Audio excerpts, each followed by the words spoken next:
ভিক্ষুক রাস্তা দিয়া যায় আর জমিদারের পুত্রবধূও যায়। একজন সামনের থেকে আসতেছে, একজন সামনের দিকে যাইতেছে। দুইজনের ক্রসিং এর সময় ভিক্ষুকের গায়ের কাদা জমিদারের পুত্রবধূর গায়ে লেগে গেছে। সে দুনিয়া আন্ধার করে ফেলছে, স্বামীকে ডাইকা নিয়ে আসছে, বলছে ভিক্ষুক আমার কাপড় নষ্ট করে দিছে। সে শুধু ভিক্ষুক ছিল না, বৃদ্ধ ছিল। বৃদ্ধ ছিল না শুধু, জীর্ণ ছিল, শীর্ণ ছিল।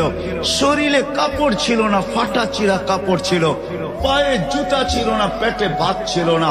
জমিদারের পুত্র সইতে পারে নাই, যৌবনী শক্তি সয়তো সয় কি কইরা তার স্ত্রীর গায়ে ভিক্ষুকের কাদা, বস সমগ্র শক্তিকে হাতে জমা করা একত্র করে বৃদ্ধের গালে বসায়। বৃদ্ধ কিচ্ছু বলে নাই, শুধু উপরের দিকে তাকায় দুই তিনটা শব্দ উচ্চারণ করছেন। শব্দগুলা হলো ইয়া মাল্লা তারা হলো ওয়ুন, ও আল্লাহ চোখে দেখা যায় না। ও তারা কুল্লা শাই, তুই সব দেখিস।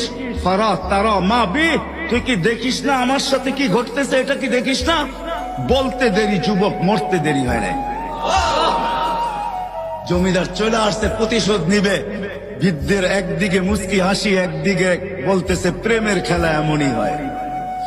জিজ্ঞাসা করছে কিসের প্রেমের খেলা রে? বলছে ওর প্রেমিকার গায়ে আমার কাদা লাগছে, পায়ের কাদা লাগছে, ও সইতে পারে নাই। যৌবনী শক্তি দিয়ে আমার বৃদ্ধ গালে বসায় দিছে। আমাকেও একজন ভালোবাসে, সেও